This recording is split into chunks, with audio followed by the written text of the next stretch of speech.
From the field to the studio to your eyes and ears, we bring you the 816 Hour Boys AFC Champions.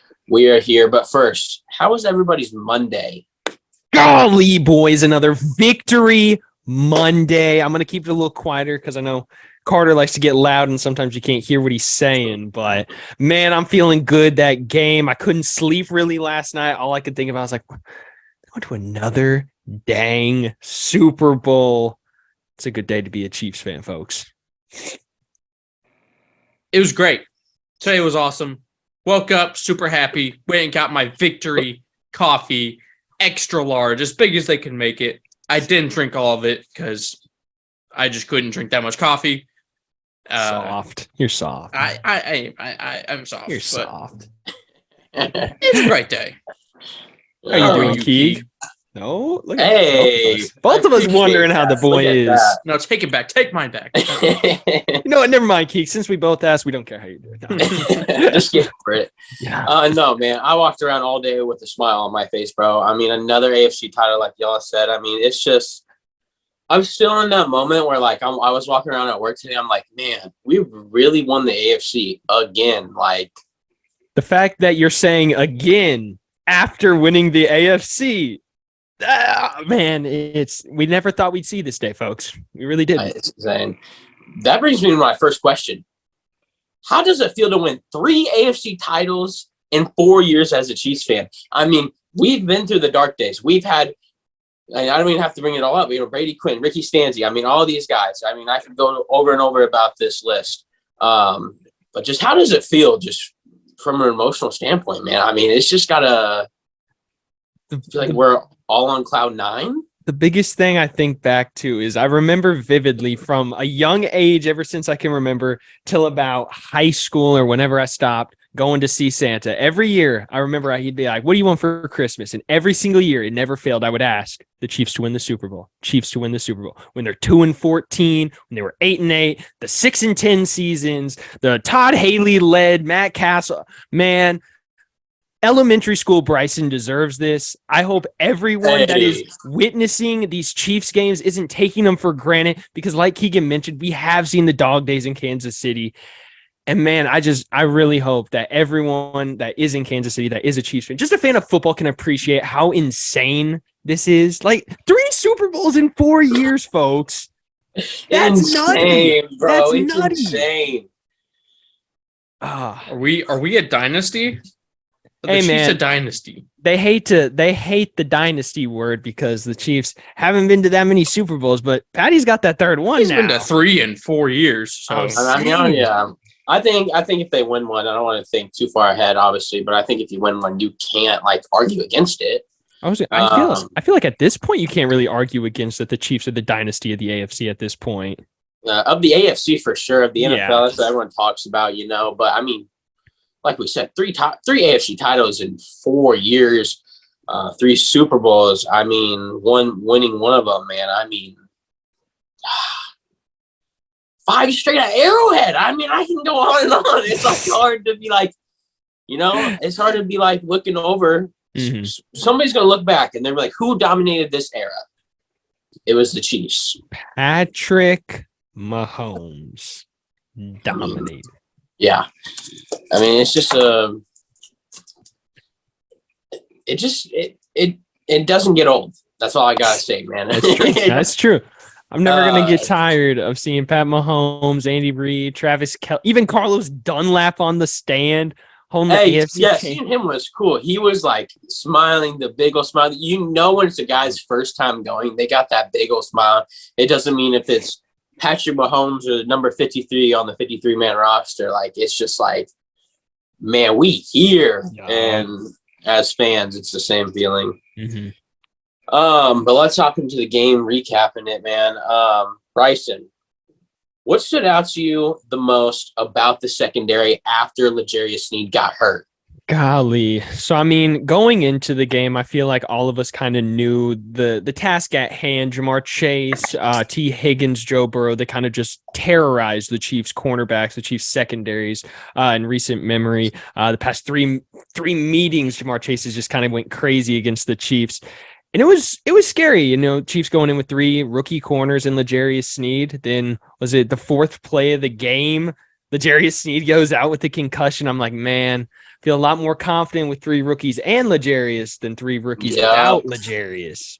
So, but man, it was absolutely wild. Love seeing Joshua Williams, Trent McDuffie, and Jalen Watson step up. Joshua and Jalen both getting interceptions. That was absolutely huge. Trent McDuffie, man, he's going to get that first pick one of these days. He's so close every week. It's going to be like with his one-handed, like back cartwheel, something just insane because he can't seem to catch the easy ones. But as they say, that's why you're on defense.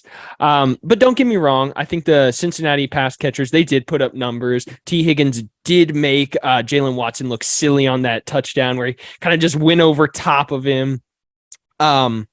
But Trent McDuffie, he was second on the team in tackles last night. Jalen Watson and Joshua Williams, they were both tied for 4th on the team with 4 apiece. Seeing this young secondary when, like I've told Carter all year, Chiefs are starting a lot of young guys that they're not going to have to pay. So to see them kind of see the long road pay off in a way, these young guys step up in the big situation. It was great to see. Yeah, man, after Sneak went down, I started sweating. I was like, 3 rookies? I mean, granted, one's Trent McDuffie, who's that guy. And they just started picking at Joshua Williams, man, with T. Higgins. I was like, here we go. I gotta buckle in now. Do you think the game's any different if Tyler Boyd plays the whole game? Ooh. I know. I'm just curious because he goes down, and I was gonna say I feel like once Sneed goes down, you kind of saw picking on Joshua Williams, But once Tyler Boyd went down, it was like, okay, you just got to worry about Chase, and you got to worry about T, and then Hayden Hurst, I guess. Yeah, but they did let Hayden Hurst have that 3rd and 16. So that was Carter's favorite play of the game. He told me about it all day today. Oh, that's funny. Carter, Sack Nation, man, went crazy, came out and played, man. They played. But who on the D-line impressed you the most from that win last night?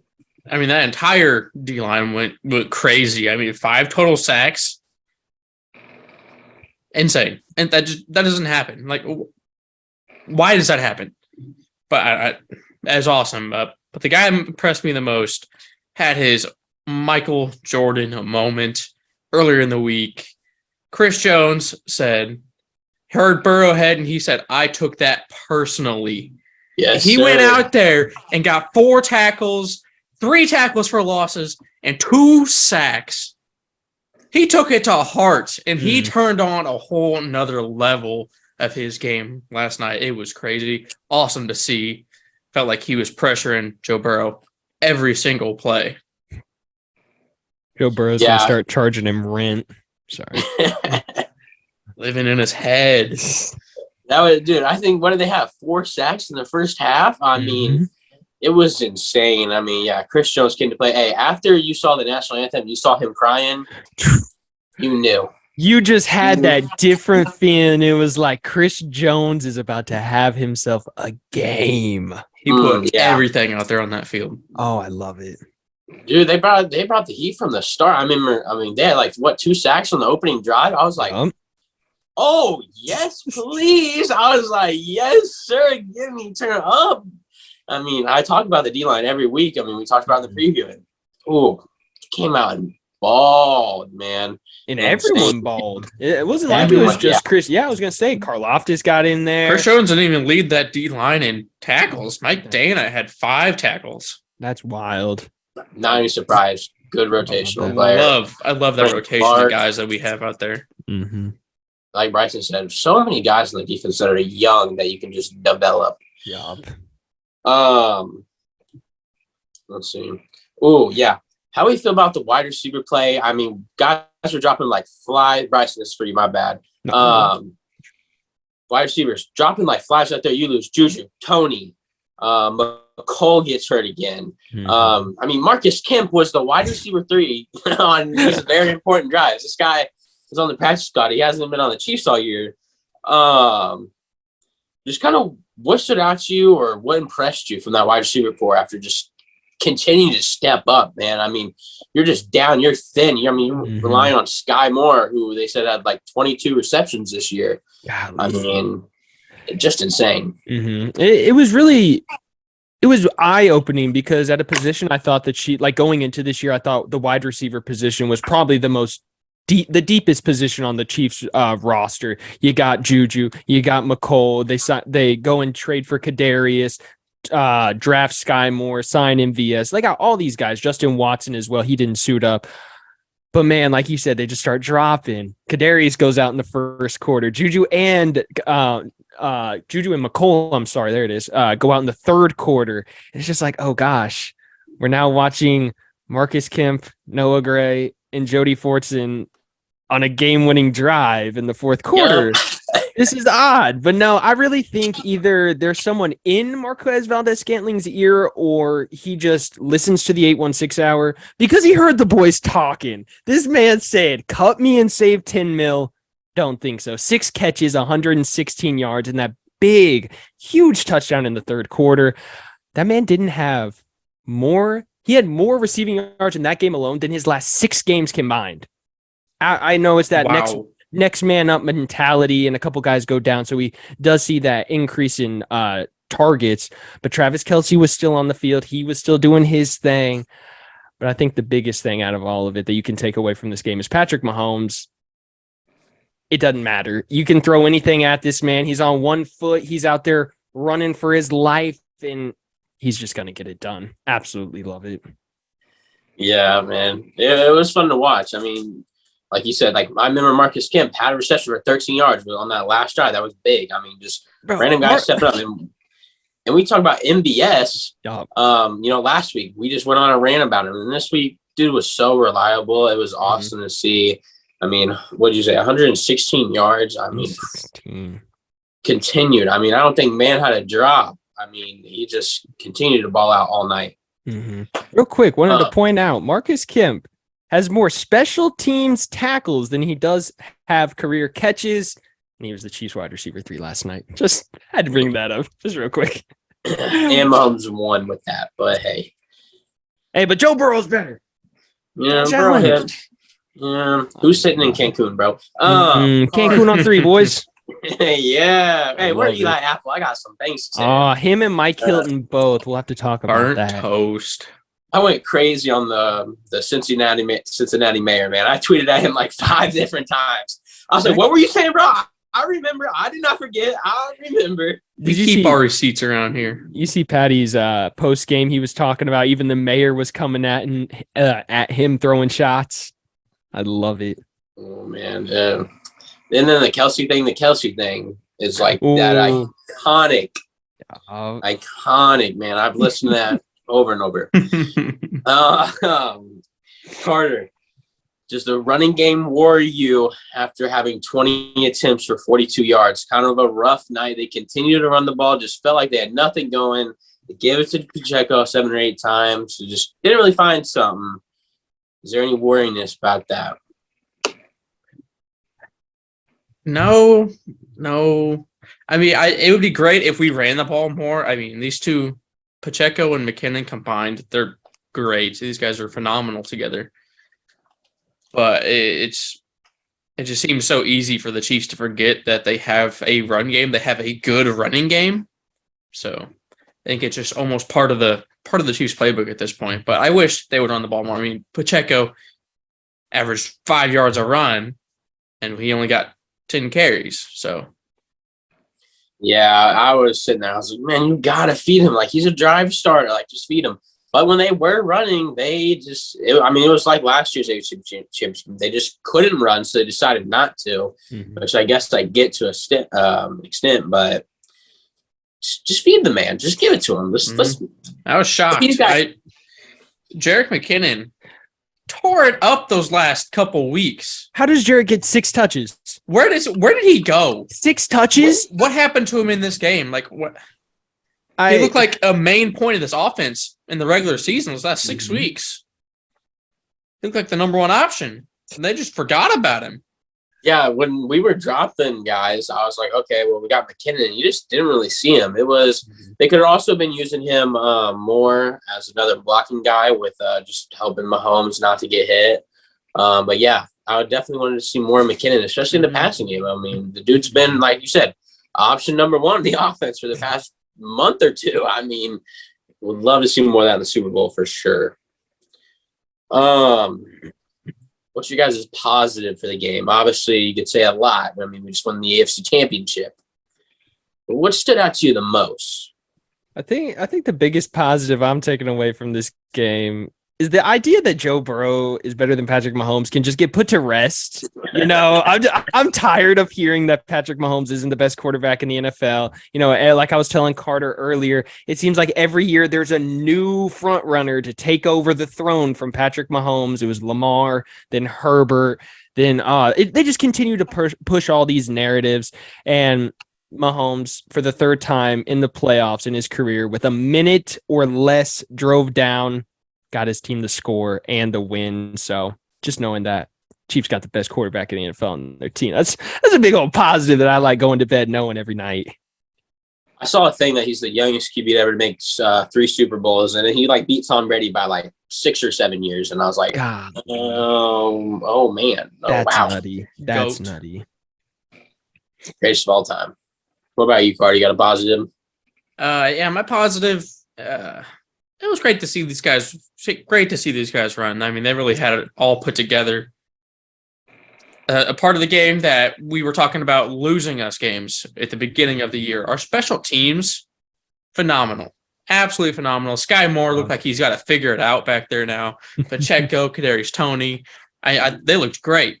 And I'm not going to say anymore because I don't want jinx anymore. But I was going to say no. The main part did great. There it is. No, they did, man. When they threw Sky Moore back there, I was like, why right now? Why right now, man? And then the commentators are talking. They're like, Sky Moore, who lost his punt return job earlier this season due to muffs. It's like, oh, yeah, let me just remember the Indianapolis game real quick. Yes, bro. I was sitting there. I was like, no, I know this story too many times. They're going to muff it. Special teams has killed us all year. This is it. Nah, I know. And Sky Moore said, I mean, from the reason we were almost losing games to the reason we won this game. Insane. That's wild. Absolutely wild. My positive, the Kansas City Chiefs just won the AFC title, and Mahomes didn't have to do everything. I mean, you've seen it time and time again where he just has – don't get me wrong, he put the team on his back because the offense was just, like we said, Marcus Kemp was out there. But this defense, man, I mean, was turned all night. They held the Bengals to 20 points. Burrow threw two interceptions, man. I mean, it has to excite you as a Chiefs fan, and it has to be eye-opening to look at that game and think, oh, shoot, man, we got something going. I mean, we've talked about it all year. Is this defense good enough? Can they keep it up? You know, a whole bunch of ifs, and we don't know. They did it, man. The best game they could have played all year. They came obviously at the most important time. I mean, it's just insane. I couldn't believe it. Like, you know, from the first to the fourth quarter, man, this just continued. Like, in the first quarter, I was like, man, I feel like I've already asked for too much. Like, 0 total yards in the first quarter. Once Snead went out, and then the Chiefs, like after that first quarter, like you said, you see that they have 0 net yards in the first. You're like, timeout. Three rookies just did this against the best wide receiver core in the NFL and Joe Burrow. Like, okay, there's a lot cooking in KC, and that youth movement is happening across the way, and with the Royals, you know, they're moving all the old guys. The Chiefs said, hey, we'll stay right there with you. I love it. You got a negative? I know it's kind of hard to ask for, but Carter always has a negative, I feel like. I got a negative. Oh, you always do too, Keith. Golly, I got boys. one. I've got one. Not surprised. Who would have guessed? Questionable play calls when we have Joe Burrow and the Bengals on 3rd and forever.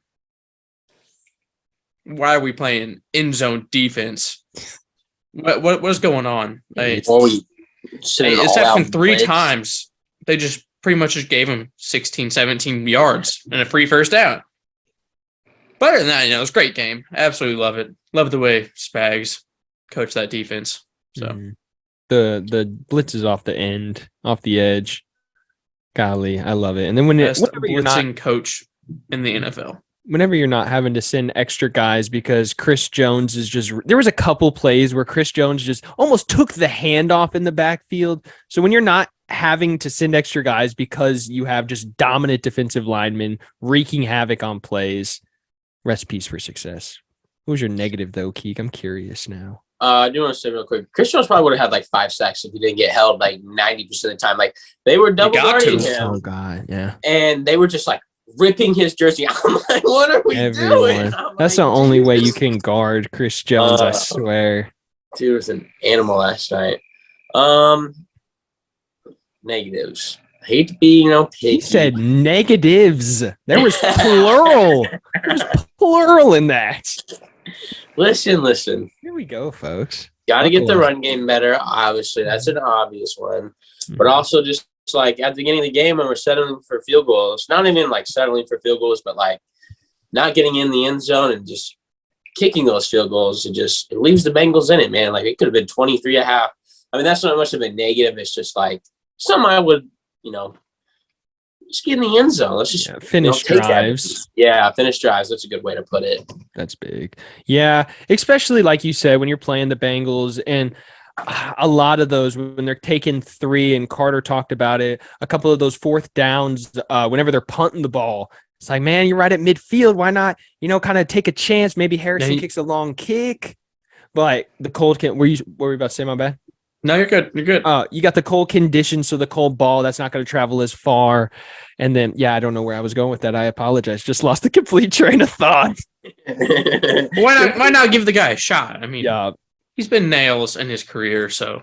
Oh, sorry. My bad. I'm there. So finishing drives. So keep them taking 3. I kind of just in the back of my head, I'm like, golly, the Bengals in recent years, that offense, they just kind of had the defensive numbers. So when you're able to not get 6 and you got to settle for 3, you just got to step up on the defensive end. And the Chiefs were able to do that yesterday, thankfully. Yeah, man. Like I said, the defense. That's all I got. Oh, I just want to know like the feeling y'all were feeling like at the end of the game, Joe Burrow gets the ball back under a minute and they're just kind of driving. That they just need a field goal.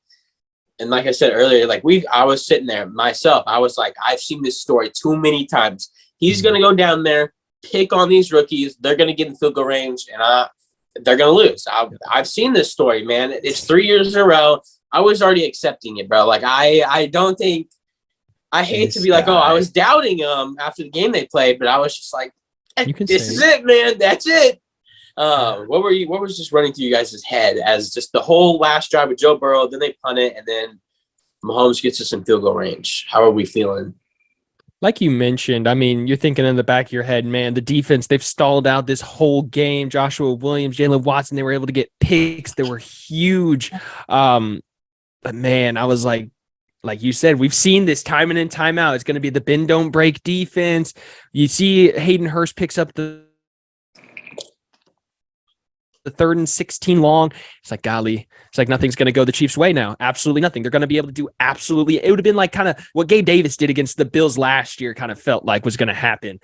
But man, once Sky Moore had that punt return and you saw Harrison go out for that kick, I was just that feeling knowing that the Chiefs were just right there in that spot and they were that close. And then they got it done. It was a surreal feeling. And like you said, you're never going to get old or tired of that feeling. What about you, Carter?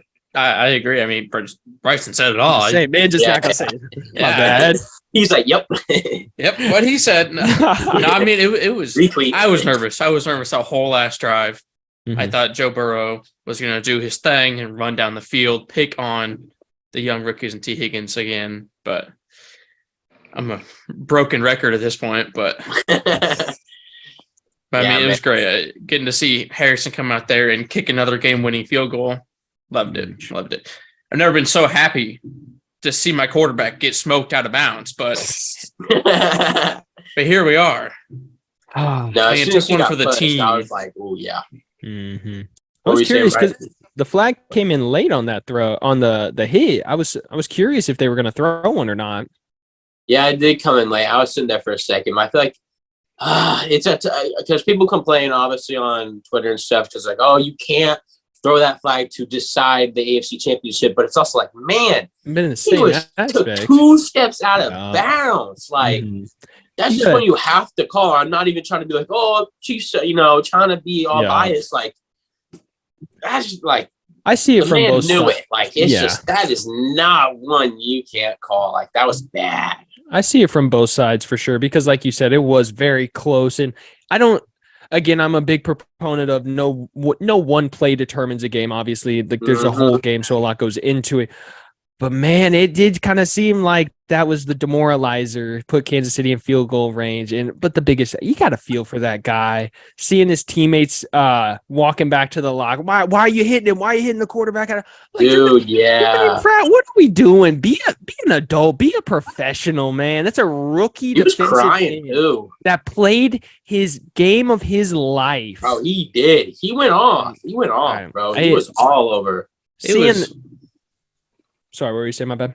I mean, it was nice. They did an interview in the locker room later that night, and their D tackle BJ Hill was defending him in the interview. He was backing him up. It was good to see. Telling the people to ask different questions, Mhm. swinging the sword, and you could just tell the kid. Like, obviously, he's not trying to have that happen. He feels like he just let his whole team down, the whole Cincinnati town, the whole city. But man, that you got to feel for the guy. Yeah, was it Jermaine Pratt that was yelling at him, right? Mhm. Oh, why are you hitting the QB? Like, bro, I hate Jermaine. you're just coming out there trying That's to. what you're supposed to save him in do. field Were you goal just going to let range. him run? Like, he's just trying to save the game, man. Like, Hey, we've seen in years past certain Chiefs linebackers wrap up quarterbacks and then let them go because they didn't want the quarterback or the roughing the passer call. So I didn't see Jermaine Pratt out there running down Patty. Let him know, Carter. let him know. Let him know. I didn't see him giving it out. 100%, trying to stop him. Mm. Sorry, Jermaine, if you're watching this, please don't hurt me. Please don't. He's like, oh, he was 6 hours. Oh, I heard that. I'll catch you. Now let me real catch you quick, outside, so- Carter. Real quick, one more thing. Just after the whole Harrison Bucker thing, I know we all love Harrison here, so I know it's an easy answer. But it's just like AFC title on the line. He goes out there. What was your confidence level? 100%, I know Bryson's going to say 100%. 100%. My boy 100%. Harrison locked in. 'Harrison, big moments, he's nails. Yeah. Big. It was Ice in bad his for- veins, colder than how cold it was outside. It really is, man. What a It take. was kind of wild. I expected to be in that moment. If you would have told me I was not as nervous as I just wasn't that nervous. Like Tim go trot out there. How was it? Like a 47 yarder? 45. 45. There we go. And he's kind of been, he's had his moments this year. Mhm. And I was just like, oh, yep, Harrison Bucker wins this game. And it was just, I don't know, it was just a weird feeling to not be nervous. I was just like, we got in field goal range. That we took it. You just knew. Said, It was put this just, I don't kick in. Let's Yeah. go to Phoenix. Here's Hey, a man, on that question. kickoff, though, I was like, hey, man, we got to chill because special teams, this is their one more chance Yeah. to screw it up. There's still 3 seconds. Let's just wait a minute. Let's wait a minute for celebrations. God. Um, What was your question, Carter? Here's a question. If we don't get that roughing or the unnecessary roughness on Patrick Holmes out of bounds, do we still kick that ball? No. That Harrison- 60-yard no. hasn't kicked more than 50 all night. was it? No. Would it have been like 60 on the dot? They might have Yeah. kicked that still. I don't know how much time left. Or do that Patty Hail Mary channel as Aaron Rodgers? I think they would have tried to Bucker 60. No, because if you listen to the Jim Nantz and Tony Romo, they were talking that no kicker kicked from over 50 or like over 55 in pre-games because they knew that it was going to be 45 and in that they were going to be able to kick from just with the conditions and the coldness of the ball. So I think they go Patty, but we haven't seen a Patty Hail Mary in his career that I can really think of. We see all the Hill Murray, the dump off, but I remember when we lost to the Chargers a couple years back, they had a Hail Mary at the end of the game. Obviously, they didn't get it, but so if you're the only real Hail Mary attempt. Yeah. If you're only last thing I got real quick. Sorry, you all had last questions. And do you blame Zach Taylor for not calling that last time out to Ice Harrison? What is he doing? Why aren't you're not going to call that last time out? I never thought about that. I didn't realize that. I'm not going to realize. Why did he not call that timeout? Why I think the kicker's probably up there thinking, oh, they're going to ice me. This is a free kick. Right? Am I wrong? Fair enough. He could have been like, stop, and been like, Yes and no. I'm going to get another chance at this. This is just a practice one. But granted, whenever you get your practice kick or they ice the kicker, you usually don't kick it as the kicker. The ref usually comes in and stops you because they don't want you to hit that. Tackles the placeholder. Basically. Yeah, I was going to say they did that a few weeks ago. They just like, no. I just thought with 3 seconds and one timeout, I was like, does he really think they're gonna take a knee on the kickoff and call a timeout with a second left? Like, what are we doing, Zach? I was just curious. Yeah, that is weird, huh? But boys, anyone else got anything? Nope. Hit us up on the YouTube, TikTok, Instagram, Facebook, YouTube. We got it. I said YouTube twice, I think. Hey, hit it up twice. Subscribe twice. Ring the bell twice. But social media, we're everywhere. TikTok, leave a like, leave a comment, leave us comment what you guys want to see. Some awesome, cool merch. Bryson's wearing some. Big Cartel / the 816 Hour and Teespring at the 816 Hour for some awesome merch. New merch up on Teespring. Awesome, cool merch also up on Big Cartel. But got some pins up there. Don't forget about the pins. Yeah, also the pins. The pins are there. The pins are pretty cool. Pins are pretty cool. But leave a like, leave a comment, subscribe, ring the bell, hit us up wherever you get your podcast. If you're listening to this, hit us up. Hit that follow button. I love it, boys. We got a lot of things in the works for the 816 Hour. We got the Super Bowl in just a couple weeks. I hope you both cannot wait. Have a great rest of your week. Boys, I will talk to y'all again. We out? Peace. Peace.